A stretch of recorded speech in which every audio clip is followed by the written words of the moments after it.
詩篇50篇第21節，你行了這些事，我還閉口不言。你想我恰和你一樣，其實我要責備你，將這些事擺在你眼前。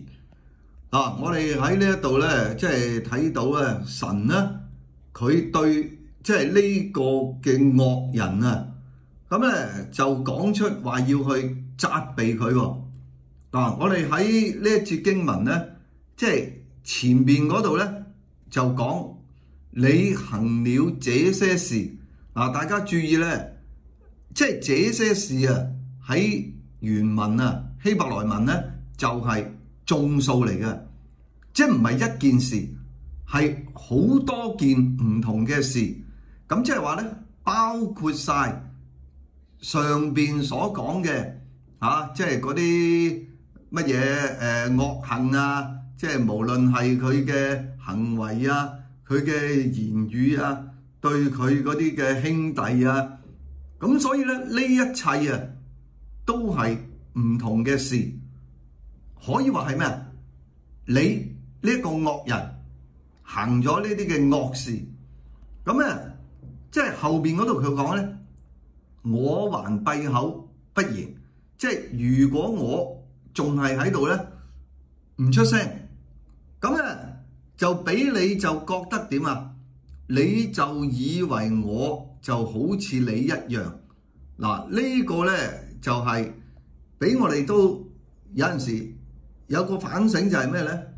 如果你見到某啲嘢邪惡嘅嘢、唔好嘅嘢，你唔出聲咧，其實人哋就會覺得，咦，你都好似係佢哋一樣喎。即係你唔出聲，就好似係默認咗，或者係咧，好似係即係企咗喺呢啲惡人嘅嗰邊。咁但係咧，跟住呢句説話就重要啦。其實我要責備你啊！即係呢度咧就好清楚咧，神。佢係公義嘅神，佢亦都係賞善罰惡嘅主，佢就要責備呢啲嘅惡人即係你唔好以為神就唔出聲喎，神就好似咧即係企埋你嗰邊喎，但係咧神其實就要去責備佢，指出佢嘅錯處咁咧仲要點啊？將這些事擺在你眼前，即係咧將呢啲嘅嘢啊，你做嗰啲衰嘢啊，嗰啲嘅惡事啊，攤晒出嚟，讓你自己知道。所以我哋有陣時咧都要即係體會到咧，其實神佢係會喺佢嘅時間係責備呢啲嘅惡人。咁但係咧，當責備未臨到嘅時候咧，好似係沉默，但係咧實際上神係唔會就着呢啲嘅惡人而沉默。願主保守帶領我哋，親愛嘅天父，我哋感謝讚美你，因為你係公義嘅神。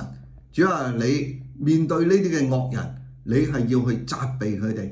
主啊，求神你保守我哋嘅心思意念，亦都讓我哋能夠喺即係每一件事情，我哋都去等候。